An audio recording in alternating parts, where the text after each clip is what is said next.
അവൾ സ്കൂളിലേക്ക് പോയി തുടങ്ങി. മാസങ്ങൾ കഴിഞ്ഞു.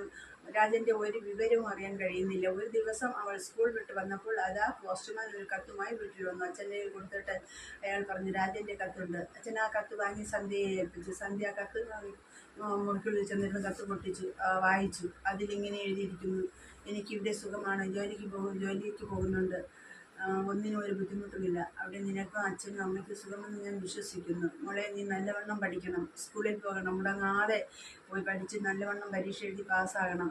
ഞാൻ എത്ര ദിവസമായി നിന്നെ കാണാൻ കൊതിക്കുന്നെന്നോ.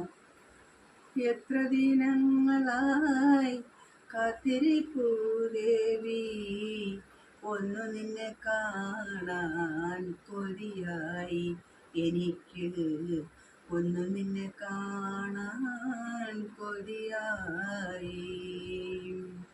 പിന്നെ തുടരെ രാജൻ്റെ കത്തുകൾ വരാൻ തുടങ്ങി. ഓരോ കത്തും അവൾ പലവട്ടം വായിക്കും.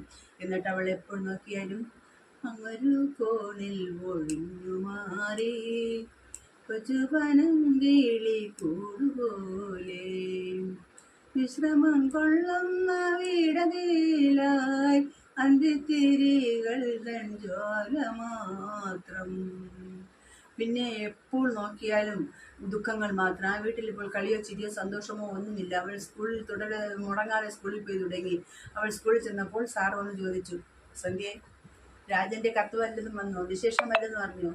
അവൾ പറഞ്ഞു, സാർ, ചേട്ടൻ്റെ കത്ത് വന്നിട്ടുണ്ട്. 1 വർഷം തികയുമ്പോൾ നാട്ടിൽ വരുമെന്നും വന്നാൽ ഉടൻ തന്നെ ഞങ്ങളുടെ വിവാഹം നടത്തുമെന്നും അത് കഴിഞ്ഞ് എന്നെയും കൂടെ കൊണ്ടുപോകാമെന്ന് എഴുതിയിട്ടുണ്ട്. ഇത് കേട്ടപ്പോൾ അയാൾക്ക് ദേഷ്യം വന്നു. പിന്നെ അയാൾ ഒന്നും ചോദിച്ചില്ല.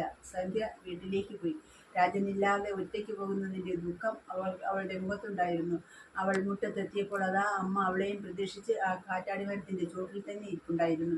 അടുത്തെത്തിയതും അമ്മ പറഞ്ഞു, മോളെ, ഭക്ഷണം കഴിക്കാൻ വരൂ. ഞാനും ഒന്നും കഴിച്ചില്ല. മോൾ വരട്ടെ എന്ന് കരുതി ഞാനിവിടെ കാത്തിരിക്കുകയായിരുന്നു. അവർ രണ്ടുപേരും പോയി ഭക്ഷണം കഴിച്ചു.